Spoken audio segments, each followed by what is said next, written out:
Hello and welcome everyone. I'm Nathan Kotkamp with McGuireWoods in our healthcare department in Richmond, Virginia, and I am joined today by Sarah Shanty, who's in our Chicago office, also a member of our healthcare department.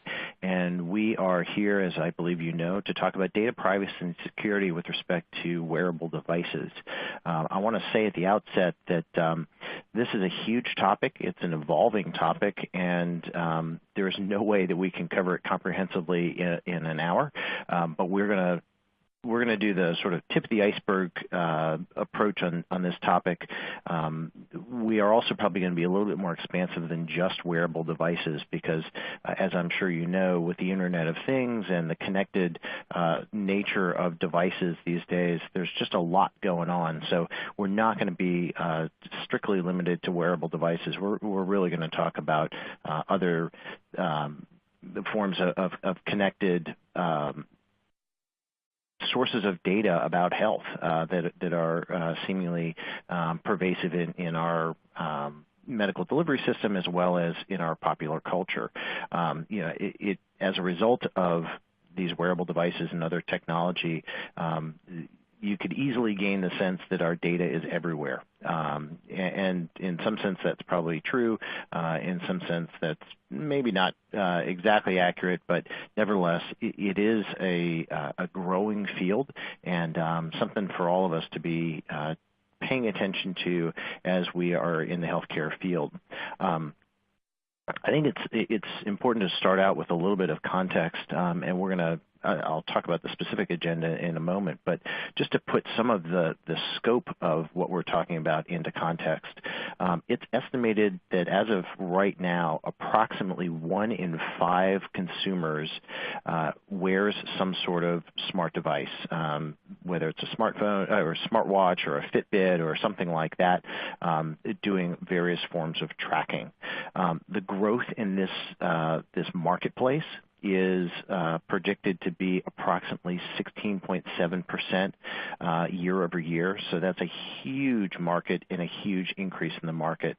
Approximately 350 million devices are expected to be sold in 2018, with $30.5 billion in revenue related to these devices, $9.3 billion in revenue related to smartwatches alone. So we're talking about some major numbers here, and obviously the ubiquity of these devices lends itself to significant concerns when it comes to privacy and security because of the nature of these devices and what they are doing and what they're tracking. And so let's get into the agenda. So the agenda is we're going to talk a little bit about the risk landscape. I've already talked with you about sort of the business landscape, the demographic consumer landscape with these devices, but we'll talk about some of the risk from a cyber perspective.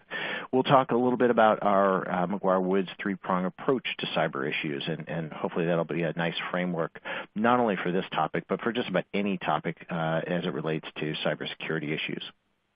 We'll then address HIPAA specifically as it relates to medical devices, and you'll see that HIPAA sometimes applies to these sorts of things and it sometimes doesn't, and it's important to know where those lines are and the distinctions.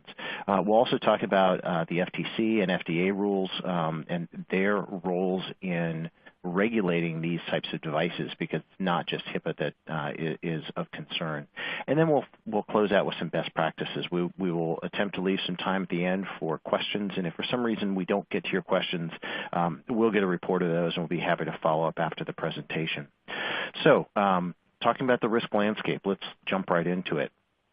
We see headlines way too often about the nature of cyber attacks and the risks to cyber information. And the bigger that companies get, the easier it is to store more information in smaller places, makes it more likely that the breaches that we have are going to be huge. I mean, if you think back a decade ago, you could only store but so much on a phone or a tablet. These days, the amount that can be stored on those types of devices, or even a Fitbit or a smartwatch, the numbers are just staggering with respect to the content of data that can be stored in these devices. So again, these cyber issues are not going to go away, and I think that's one of the things that's really, really important to keep in mind. It's a big deal. We know that probably, but just some other some data points that I think are significant. Over half of U.S. adults suffered some kind of cyber attack last year. The costs for single breach, $3.8 million for companies. That's an average cost, and that's globally. In the United States, $6.5 million. These are very expensive to have to deal with, and obviously we want to avoid it.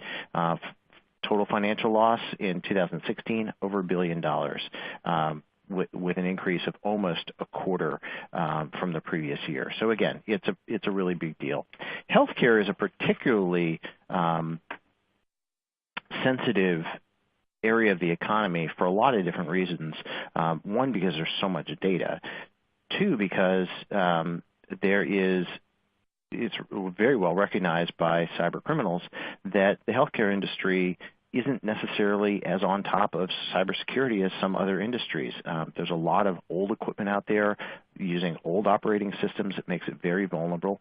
The other unique thing about healthcare is that the data in question is data that is obviously not only uniquely individually identifiable, but it's not information that can be changed in the event of some sort of breach or some sort of incident. So if your credit card is stolen, you call your credit card company and you can get your credit card deactivated, you get a new number, and it's a pain in the neck, but you move on with your life.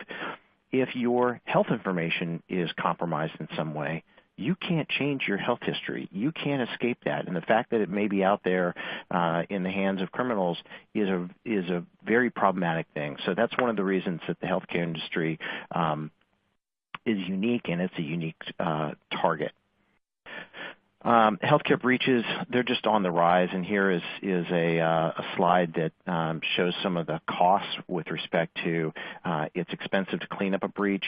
You get lost brand value, cost of breach notification, just the logistics, using lawyers, the cost for printing, all that kind of stuff can be expensive. Forensics, lawsuits, HIPAA settlement fees, and lost revenue.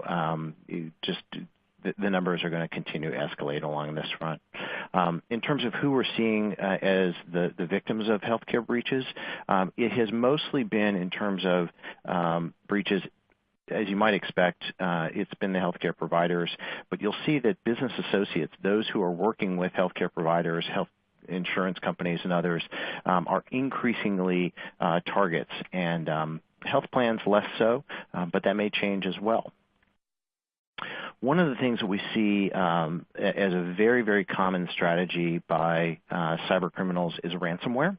And that can come in a variety of different forms, but one of the big challenges for dealing with ransomware for organizations is, do you pay the ransom? Do you believe that the cyber criminal is going to be, and you have to put this in giant air quotes, honest if you actually pay the ransom? Of course, the law enforcement officials will strongly suggest that that when dealing with a ransomware attack, you don't pay, because it just encourages further ransomware attacks. It makes it known that you are vulnerable, you're willing to pay, and so some of those folks who do pay can end up with repeat attacks with respect to ransomware.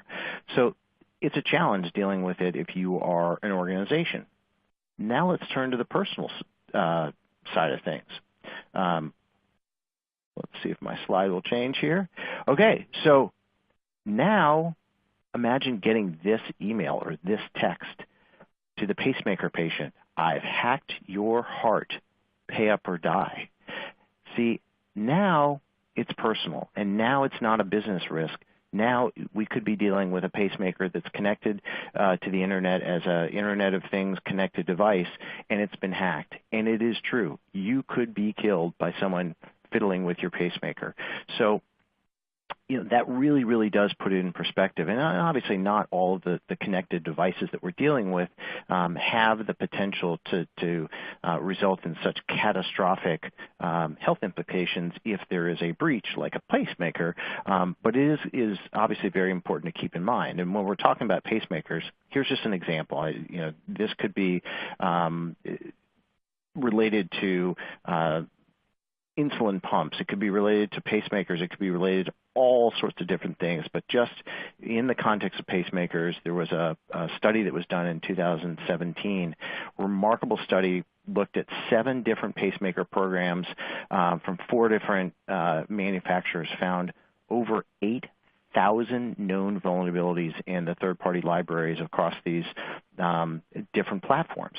So lots and lots of potential vulnerabilities. And in fact, in August of 2017, just a year ago, the FDA issued a recall of 460,000 pacemakers to patch their security holes. So that's a logistic nightmare. It's a brand damaging situation. It's costly. It's time-consuming. So something to just keep in mind, that the implications of not having good security built into these types of devices can have major, major ramifications. So I talked at the outset in our agenda about our 3-prong approach at McGuireWoods to cybersecurity and data privacy services, and I'm going to talk about that now. It breaks into the following 3 categories: information assurance, information governance, and incident response and remediation. So we start with the concept of information assurance, and this is what a lot of us think about when we think about security generally. It's trying to protect systems in terms of their functionality and their resilience to attacks, and protecting data, and trying to prevent or respond to disruption, intrusion, collection, exploitation, and destruction of data. These are sort of the core basics of cybersecurity. The complement to this, and it's something that I think is oftentimes overlooked by a lot of people when they think about cybersecurity, is the information governance aspect of it. You can't protect your data if you don't know what data you have and where your data lives. And so the governance piece of it is very important, and it's oftentimes not addressed with the seriousness that it should be. When we think about where data is these days, in addition to something like a wearable device, data is in many, many, many places. It's in our hands, or it's in our pockets with smartphones these days. It's on tablets. It's on laptops. It's on network computers. It's on flash drives. And it's in internet servers and things like that. And it's moving all the time, and the locations are expanding all the time. And so having an accurate handle on the location of the data, and similarly being able to classify and segregate data, to put in appropriate controls where it's appropriate to do so, is an increasing challenge. But if you don't focus on information governance, it actually makes the rest of the security piece very, very, very hard to manage. And then finally, we hope that we never have to do this with respect to our clients, but I think increasingly the nature of the environment these days is no longer that incidents are an if, it's rather a when, and how bad, and what's the factual situation going to look like. So we're very experienced in dealing with incident response and remediation. But the other thing that we do with our clients, recognizing that the when, not if issue, is we try and also prepare in advance. The worst time to be trying to figure out how to respond to a breach is when you are in the midst of a breach. So that's our approach. And so if you're thinking about any network devices, wearable devices, anything related to cybersecurity just generally, or in the healthcare sphere, just know that that's kind of how we approach it. We can help you with just about anything. But I do think that kind of overview and sort of the framing of those buckets can be helpful anytime you're looking at these issues. And now I'm going to turn it back over to Sarah, who is going to turn us to the HIPAA topic, as we mentioned a moment ago. Thanks, Nathan.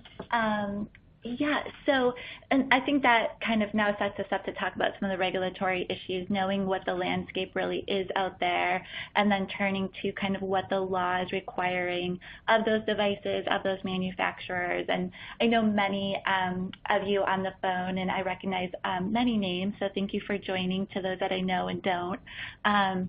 A lot of you, I am well aware, are familiar with HIPAA and have a great understanding of it, but just kind of as a quick refresher about what HIPAA means generally and then how it interplays with this topic. HIPAA came into play really in the early 2000s, although the act was enacted in 1996, as the name suggests, but certainly really got its footing from the privacy world in the early 2000s, and then the security world shortly thereafter. And it only applies to covered entities and business associates. So while Nathan will talk a little bit later about FTC and FDA world and who's kind of under that jurisdiction, for HIPAA purposes, even if you have health information, HIPAA might not apply to you unless you meet one of these two institutions. So a covered entity is really one of three things. It's either a healthcare provider that's conducting electronic standard transactions, which to kind of get to the crux of it is really submitting claims via electronically. Health plans like insurance plans and health care clearinghouses, which are, generally an intermediary in kind of changing some of the nomenclature from a maybe layman's term to something that's more technical for those standard transactions. That's where we see them appear a lot. So those are the covered entities. So if you're not one of those three things, then you just have to look to understand if you're doing services for or on behalf of one of those entities, that those services involve PHI. So if you're a covered entity, clearly you're governed by HIPAA, and if you're maybe not a covered entity, but certainly assisting with covered entity services, and to do those services you need health information, which we'll talk about on this next slide, then you're game to the law here. And hey, HIPAA Sarah, only. Sarah, before you move on, I just want to also expressly point out, because it is an issue that's particularly relevant to wearables, but I want to just clarify, individuals, you and me, in our personal capacity, are not covered by HIPAA, and we see a lot of confusion about that.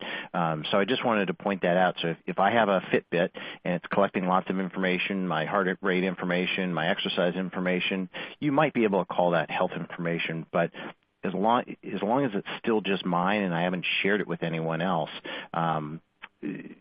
in a healthcare delivery context, I'm not covered by HIPAA. That's not HIPAA information. I figure you're going to get to that, but since we're talking about covered entities and business associates, I wanted to make sure that was clear.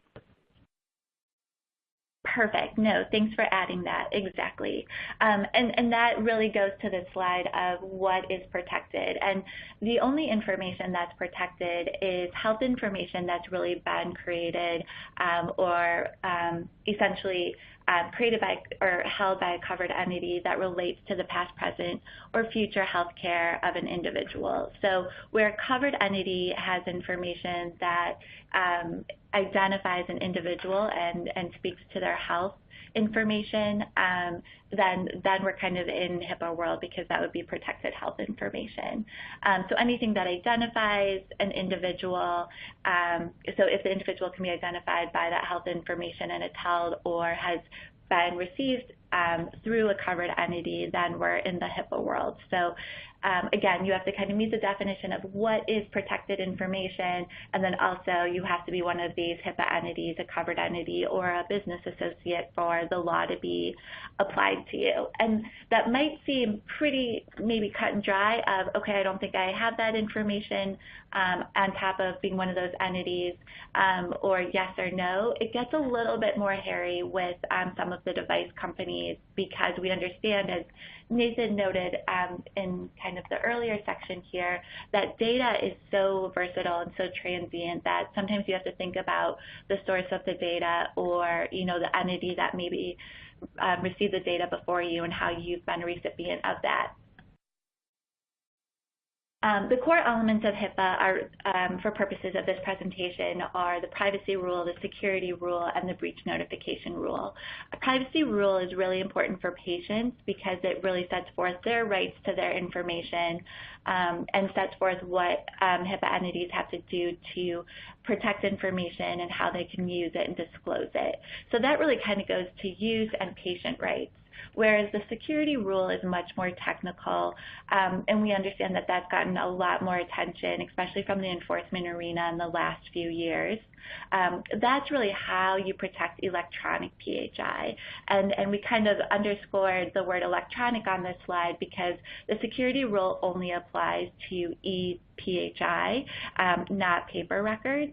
The privacy rule addresses paper records, but the security rule really is addressing the electronic data out there and how to safeguard that and maintain the integrity of that data.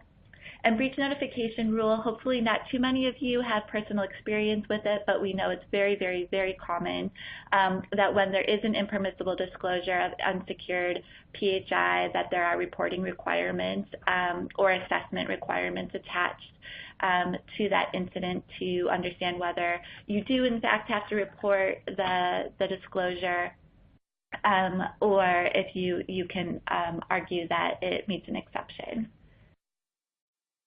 The penalties for HIPAA, of course, there's civil penalties. I'm sure most of you are well aware of those. They make the news a lot. The HHS OCR, Office for Civil Rights, that enforces the privacy, security, and breach notification rules, oftentimes settle when there's a big breach and kind of put in a corrective action plan in place and really try to encourage compliance in the future. But those penalties can easily get into the millions. Criminal penalties also exist. So while Nathan stated that individuals are generally not subject to HIPAA, there's lots of cases. A lot of times with celebrities are the ones that make the headlines where an individual really acts in disregard and, there's usually identity theft or some sort of commercial purpose involved in a disclosure of PHI. For example, the nurse that receives information about a celebrity staying at the hospital and releases that to a tabloid or something and has some sort of commercial gain. There are criminal penalties out there for that, which we're seeing used a little bit more. That comes from DOJ, and that's really when there's an egregious identity theft or some sort of commercial use of that data. But I think one thing we don't think about as much or talk about as much is some of the practical implications, especially when we're talking about medical devices, as to what a breach of information or a noncompliance with HIPAA could mean to the patient. And where there is some sort of security incident in breach of HIPAA for not securing software or a system, that could have real effects on a patient, especially when we're talking about infusion pumps and different kind of invasive devices and ingestibles, which we're going to also talk about. So this really could impact patient care, patient treatment, patient well-being very directly. And of course, then HIPAA might be the least of your problems. Notably, like we noted with ransomware, where it happens a lot. Ransomware is something that occurs very, very frequently. So if any of you on the phone who have said or silently can raise your hand thinking, yep, I've been exposed to that, we settled or we paid off the hacker and we just tried to get our records back and move forward. That's really common. So although we know ransomware, the reported ransomwares are in a huge number, we know that the vast majority of ransomware attacks are not being reported. And that's similar to our concern when it comes to any sort of incidents related to devices, that perhaps there have been breaches and certain hacks or invasive malicious behavior, but it hasn't been reported or it was shut down very early, that it wasn't reportable. So we certainly understand that these risks are real, and even if there's not huge numbers out there about how often it occurs, it certainly could be more prevalent than the research shows. HIPAA in a nutshell, this is a lot of you might have seen this chart before. It's pretty familiar to many of us. It just kind of breaks down that you really start with administrative safeguards like policies and training and build that up to have technical safeguards. And, if something goes wrong, certainly you have to think about reporting. So this is something that you can refer back to, and it's kind of a quick summary of HIPAA. I like this slide. You can't stop stupid, but you can certainly train to minimize it. So a lot of breaches, a lot of noncompliance, a lot of potential vulnerabilities in devices or other products are really something that could be addressed or caught if you just have the diligence there, the training there, and if you're really self-assessing and kind of always looking to improve and where your weaknesses are internally. So although you can't stop it, you can certainly try to minimize it and continue to evolve. And that really comes from employee training. It seems so simple, but it's really your first line of defense. Whether it's your IT people monitoring any intrusion detection issues, or it's your receptionist who is making sure that there's no files out in the open or close to the waiting room. Every piece of every personnel and every staff member really can add value by doing very few and small things to protect the data and to be a little bit more diligent. So even though it's required under the law, we also really encourage it as a practical safeguard, just to get your staff up to speed, let them understand how important this is, and even ask them to put themselves in the patient's shoes. And we've all, been, susceptible to breaches, so if you kind of sometimes turn it as in that perspective, it might get, training off to an even stronger start. OCR, the Office for Civil Rights, which is within the U.S. Department of Health and Human Services, and like I mentioned, enforces HIPAA, they've really tried to get some great resources out to the industry on some of these topics. They really are aware of them, and it's an evolving process to provide guidance on them. But just a couple notable, again, you can look at these slides in more depth at your leisure. But in 2016, OCR came out with some helpful guidance on ransomware, and they even acknowledge that it's much more prevalent than even being reported. But they really put emphasis on taking immediate action and, of course, reporting those as necessary under the breach notification law. Generally, a security incident is assumed to be a breach unless you can show that there's a low probability of compromise. And so they just underscore that fact that you really have to assume you have a breach when there's a ransomware attack, unless you can really show through forensics work and different kind of technical evidence that you've met that low probability of compromise, which is really difficult. They also provided in 2016 some cloud service provider guidance. We obviously know that cloud servicers are really common, and understanding that a lot of times they are governed by HIPAA, where they might have used a conduit exception or some other argument in the past. OCR came down pretty clearly that if a cloud, even if they can't access it because it's encrypted or something to that effect, if there's PHI in the cloud, they would be a business associate and hence governed by HIPAA. And then mobile device guidance in 2017, and they really talked a little bit about the use of personal mobile devices, default vendor settings, and workforce errors, and kind of limiting, the access and the use by your workforce as much as you can, or having different kind of secure apps or things like that, kind of so you can limit some of the vulnerabilities. And this next slide spells it out much more in depth, really bullet pointing some of the things that they're very clear in providing helpful tips on how to protect data on mobile devices. A lot of it is, completely clear in the security rule, but I think here they just draw it out in a little bit more of a layman's term and something that you could hand over to your IT team or your technical developers and make sure that they've been thoughtful about these bullet points. The next slide, too, is a helpful checklist that OCR provided in June of 2017, and it really goes to, look, and one of the initial drafters of HIPAA, who's now retired, but David Mayer, he always gave this great example of, nobody wants to put money into putting a roof on their house. It's not fun, it's not glamorous, but as soon as it rains, you're going to be so grateful you spent that money. And that's really where, HIPAA compliance comes in. You really want to put that roof on before the incident happens. So you really want to assume that it's going to happen and it's going to be pretty significant, and have a plan as to how you're going to move forward, have everyone well aware of that plan, and take immediate action, because mitigating a hack or a ransomware attack or some sort of vulnerability can make all the difference in the world.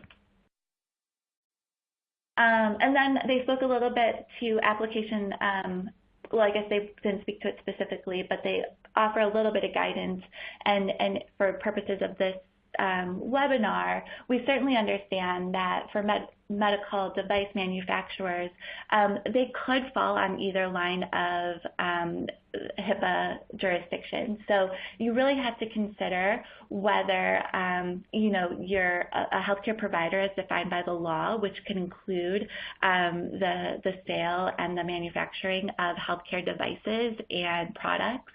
And then understanding if you're just selling them directly to a consumer, if you're able to submit claims for some of those sales, if you're acting on behalf of another HIPAA entity, whether it's a covered entity or another business associate, and getting some of that PHI and either doing analysis with it or some sort of support, technical support, even the copy, I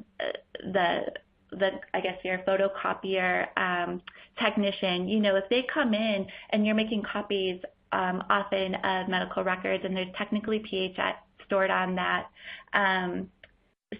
device, you really have to think about if the technician is going to have access to that data, and if it's purely incidental, or if he might need to access, what services or what information went through the printer or the copier at some point and is now, covered by HIPAA. At the end of the day, HIPAA is really making sure that patient data is safeguarded from inception all the way through. It sticks with. It follows the data, so that just because you disclose it to a vendor or to an app or something like that, even if it's in the best interest of the patient, HIPAA is really trying to ensure that that data stays protected. So device manufacturers as covered entities, I just kind of spoke to this.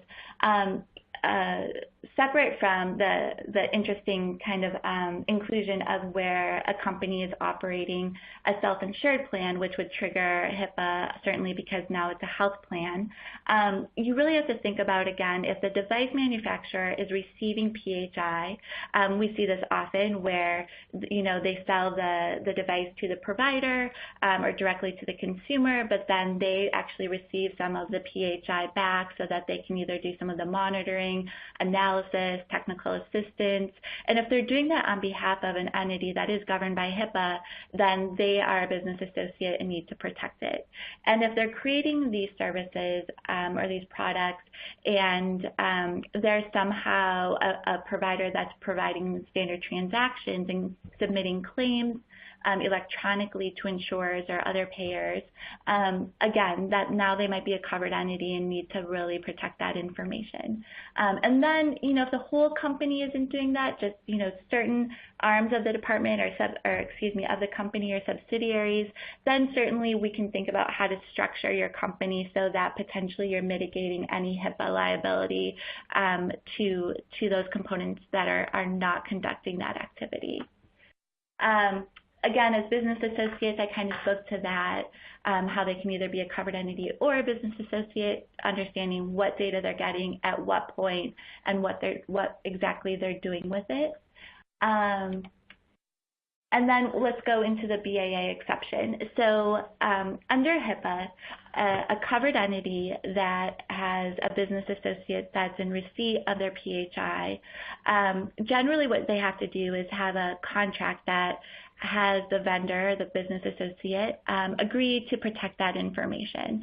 So the covered entity, for example, a traditional hospital, might say, yes, medical device company, we know that you're selling us your device. Our patients love it. We're using it often, and we appreciate that you're giving us technical assistance and receiving some of the data through that device and letting us know how to improve it or how to best treat our patient, or maybe you're doing analysis with it on our behalf. Well, we just want to make sure that the device company is protecting that data. We do that through a contract called a business associate agreement. And for short, it's a BAA, and HIPAA requires those BAAs to be in place with business associates or a business associate of another business associate. So again, the obligation attaches to the data. And HIPAA does say, though, in some cases, maybe you don't need to have a contract in place. Maybe that's not appropriate. There's a couple of exceptions. And one of those is really where it's two healthcare providers and they're exchanging PHI, maybe on behalf of one another, but they're doing it for the purpose of patient treatment. And so where one covered entity is disclosing PHI, whether it's through a contract or whether there is no contract or whether there's authorization of patient or not, HIPAA really says, look, you can disclose that to another healthcare provider as long as it's for the limited purpose of treatment. So the recipient of that data cannot use it for any other purpose other than what HIPAA would provide, of course, if they're otherwise a HIPAA entity. But if they're just a traditional healthcare provider getting that PHI because it's for treatment purposes, no BAA is necessary. And if they're not otherwise governed by HIPAA, the obligation to protect that data ends under HIPAA. It might not end under FTC and state law, but certainly under HIPAA, we have a new ballgame. And I just wanted to touch base before turning it back over to Nathan, who's going to talk about some of the other government agencies that certainly impact medical devices and the privacy and security of those, is some of the hot topics. And again, this is really the tip of the iceberg, but these are some of the common issues that we're seeing and our clients are seeing. Nathan already noted the huge recall of implants last year and how impactful that was, and how, although there wasn't any reports of malicious behavior, certainly there's a vulnerability there. In 2016, Johnson & Johnson issued a warning about its insulation pump being vulnerable to cyber attacks. And the American College of Cardiology has kind of raised its hand over and over and said, we've been noting that there's a huge risk here for at least a decade. And so this isn't new, but I think the prevalence and how frequent data is being transported and the significance of that is really coming to a head in 2018. And I think that's supported by recent NIST Guidance, the National Institute of Standards and Technology, which actually just came down, I think earlier this month actually, with guidance on how to safeguard infusion pumps and securing such similar wireless pumps. And really what they say is you have to create a whole ecosystem, and it has to be very, defense heavy. And they showed in one of their short FAQ documents kind of a really thorough infrastructure. And on the right side, I know this isn't the clearest image, but on the right side, there's an orange bubble, and then there's the bubble next to it. That's really the device, and you can kind of see that there's so many different safeguards to really create this ecosystem of safeguards and checks and balances to make sure that that device stays secure. And I think just visually you can see that NIST is really saying this isn't as simple as patching, or this isn't as simple as monitoring. There's a lot of different layers to an ecosystem of safeguards and protection. Another area of hot topics are wearables. Fitness trackers like the Fitbit, things like that. Nathan noted how prevalent those are. They seem like such a good idea. And although, if you're just wearing your fitness tracker and you share it with your family or you're sharing it with your friends, certainly HIPAA is not triggered. But as soon as you share that with your physician, you show your sleep cycle to your physician, that is now PHI, and the physician has to protect it. We find that there are vulnerabilities in these too. Lots of people, I'm sure, have been following the Iowa college student missing persons case, and they were tracking her through, her Fitbit. They're really trying to find her location, and that's such a wonderful use of it.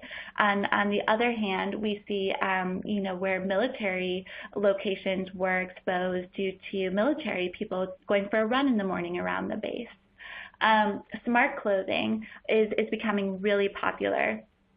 Torque Labs, which is a startup in Wisconsin, they have this really cool Bluetooth legging that's supposed to kind of monitor when you're straining too hard and you might be susceptible to an injury, or when you're overtraining or you're having some sort of impact on your body that might be to the detriment of your sport or your team.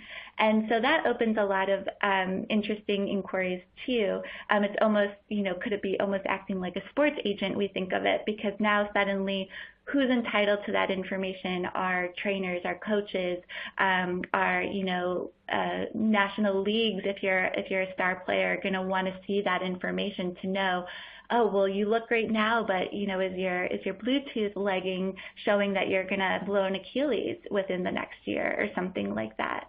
And again, as soon as you share that data with a physician or an entity that's governed by HIPAA, it wasn't PHI, it wasn't protected, but now it might be, and that could have huge implications how it's used and how it's exposed. And then ingestibles. So back in 2017, at the end of last year, the FDA approved the first digital drug, Abilify, which helps with mental health, specifically schizophrenia. And it's really a wonderful, interesting drug. It's an ingestible with a little sensor in the pill, and schizophrenics are intended to take it. And once they take it, the stomach acid will essentially, once the acid touches the small sensor in the stomach, it will send us a small signal to a wearable, like a patch on your arm or a bracelet, noting, yep, you took your drugs for the day, all good. And that offers a lot of interesting questions too as to, well, who gets to monitor that? Is it just, a family member? Is it your physician who's monitoring that, making it, again, protected PHI under HIPAA? Is a parole officer monitoring that? Who's entitled to that information and the impact that might have? And again, then any sort of security issues with that, right? If the monitor is not accessing or interpreting the sensor correctly and things like that, now we have an all new ball game and could really be a danger or a care issue for the patient and for those around them. And finally, the LabMD case, and then I'll turn it back over to Nathan. A lot of you, again, on the phone are probably very well aware of, or at least have seen it in the headlines over the last 10 or 11 years. And I think the most notable takeaway for our purposes today about LabMD is that FTC really has broad jurisdiction over unfair practices and how you're representing your security and your privacy of your product or of your company. And they didn't exclude HIPAA entities. So I think some hopefuls were saying, well, if you're governed by HIPAA, you shouldn't be governed by the FTC as well. That's just duplicative and not very fair. And the court didn't weigh in on that. So as of today, HIPAA entities are subject to the FTC as well as to HHS. And although the consent decree was found overly vague and needs to be restructured a little bit for the entity from the FTC, the court, really did find that the FTC has broad jurisdiction still. And so on top of all of the HIPAA requirements, we certainly want to be respective of FTC and FDA world, which Nathan's going to take over now. Great, Sarah. Thank you so much. So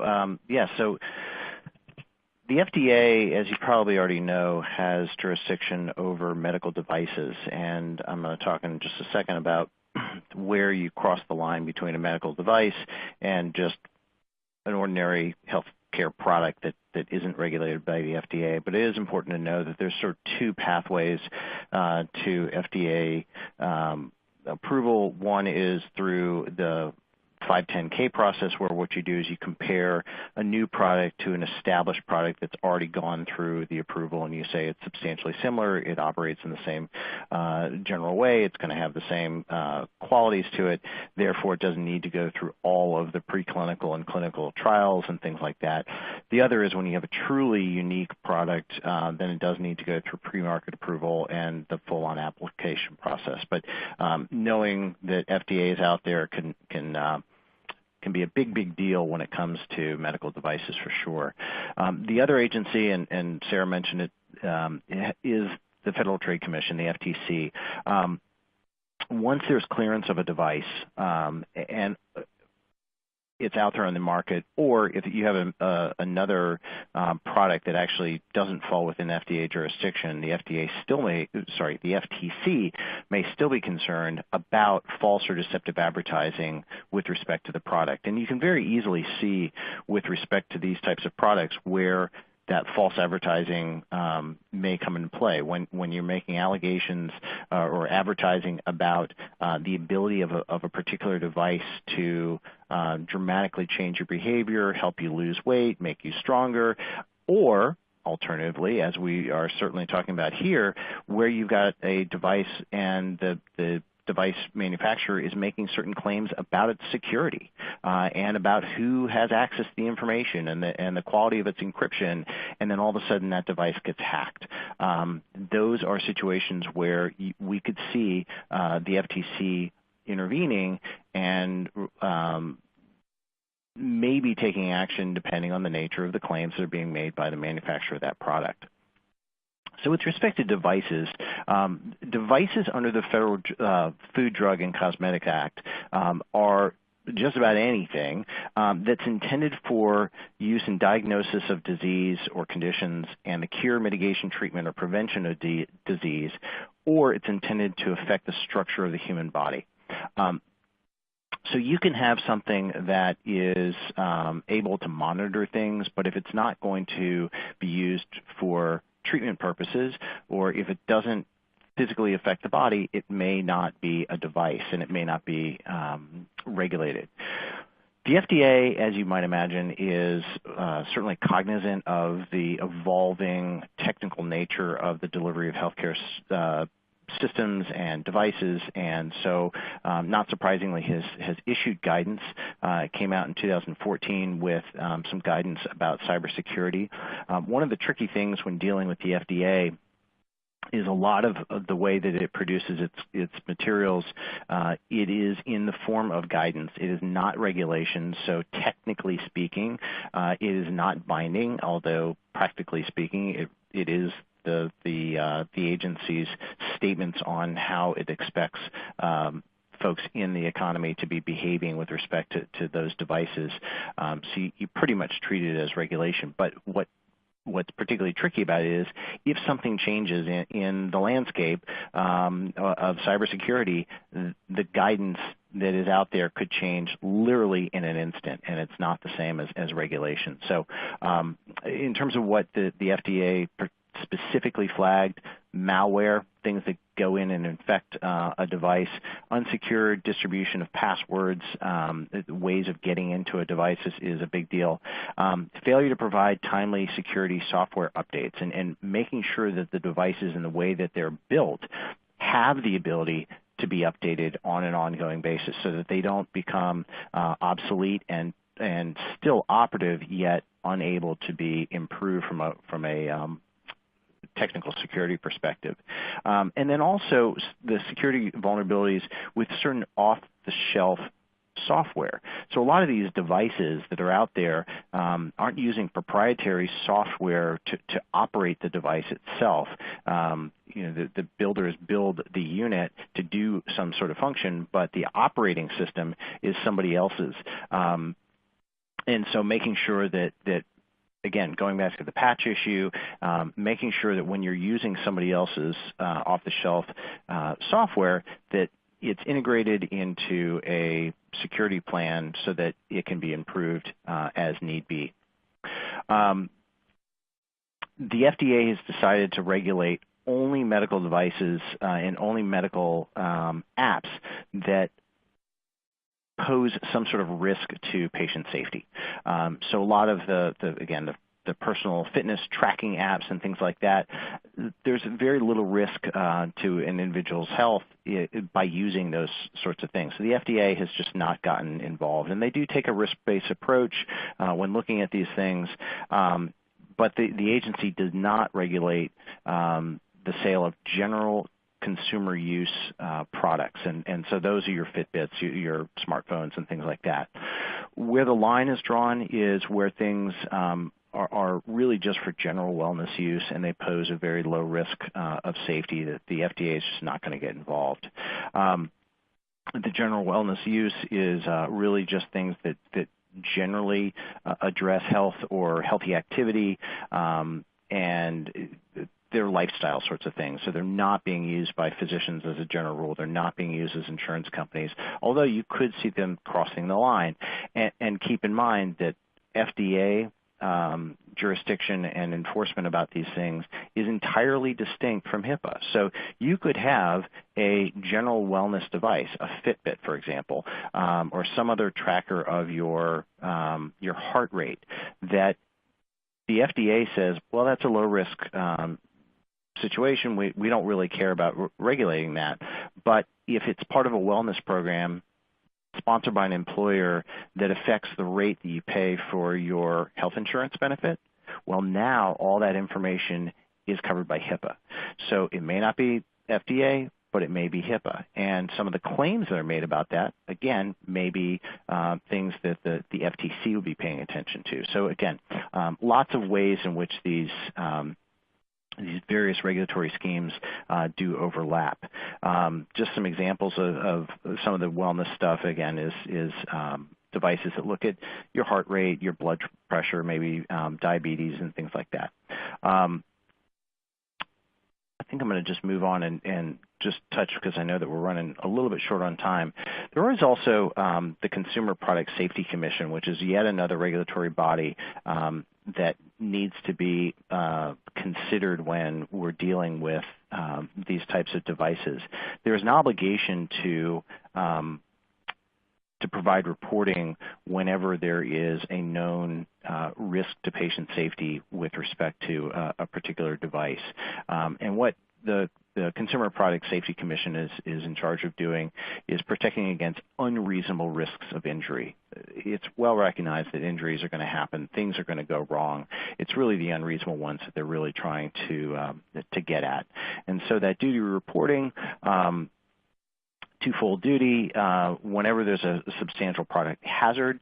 This is particularly going to be the case with anything that is implanted that affects the body. And then otherwise, there's a duty report when there are civil actions in a 2-year period. So if people are bringing lawsuits, if they're bringing injury claims, it's a flag that something might be wrong, even if you don't know it under that Section 15. So just to point out that there's sort of 2 avenues there.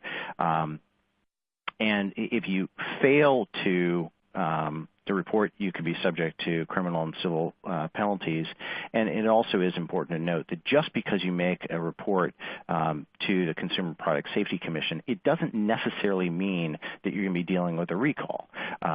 That's something that can be determined later, but you certainly don't want to risk failing to make a report because you're just worried about a recall. There's other implications involved. And again, I think the FTC would be very interested in these sorts of things as well.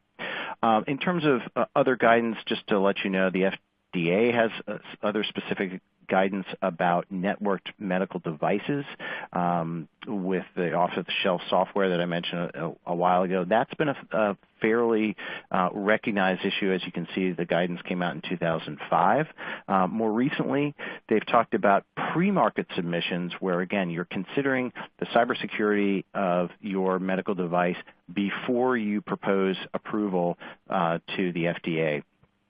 And some of the things that they're looking at are limited access, making sure that the content is known and it's trusted, ways to detect, respond, and recover those units, and other sorts of things that I think are fundamental to cybersecurity. And then they also, just in 2016, issued some post-market management guidance. So it's not just a build it, set it, and forget it. They want you to be doing proactive risk-based monitoring once you develop a product and bring it to market. So the duties are ongoing. Just one last little bit, and I'll turn it back over to Sarah to talk about some of those best practices. But just an interesting case to point out, because sometimes we don't think about where PHI is lurking. But the Affinity Healthcare plan back in 2013 had a settlement for a HIPAA violation due to photocopiers. And we don't typically think of photocopiers as implicating PHI, except for the fact that these days photocopiers are actually computers with hard drives. And so Affinity entered a $1.2 million settlement because it had a set of leased photocopiers that it returned to the lease vendor without stripping the hard drives of PHI. And so very easy to see how that in our Internet of Things environment could have serious ramifications if you're failing to delete PHI from all of the various places where it lives. So I'll turn it back over to Sarah to close us up. Great. Thanks, Nathan. And yeah, I think that's a really notable case. And it kind of goes to our best practices here, which I'm not going to go through each slide. There's only a couple here, but you can certainly, again, look at them and take them back to your teams. But I think my last bullet point is maybe one that you want to remember, that technology is, it's moving so fast, faster than light in a lot of cases. And, we just really have to try to adapt in this, new Wild West of tech. And always kind of think about worst case scenario. And if something happens, are you prepared and, kind of keep calm and call your IT?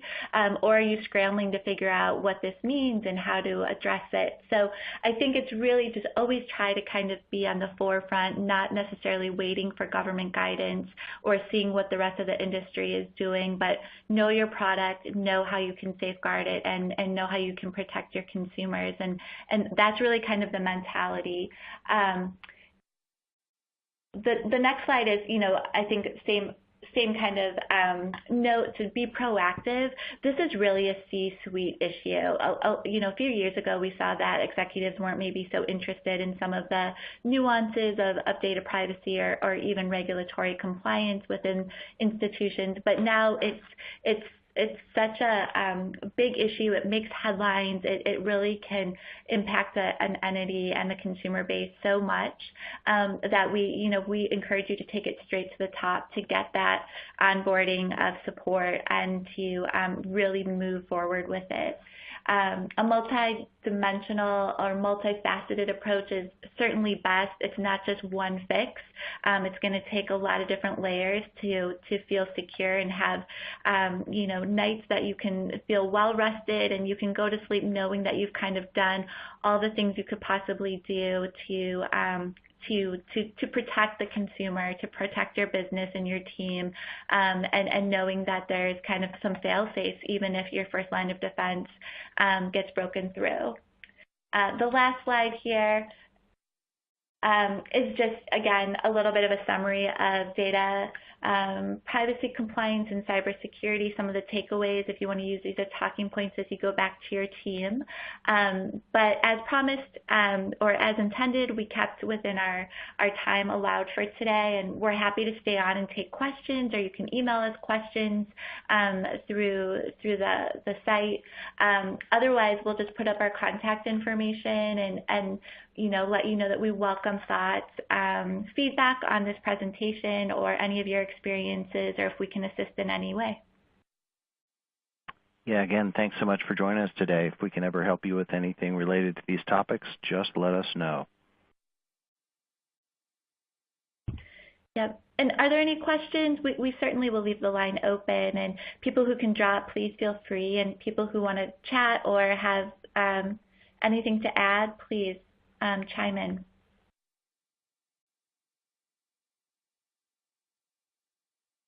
If you do want to ask a question, there's a question field that should be on your screen, and you just click there, type in your question, and it'll come right to us.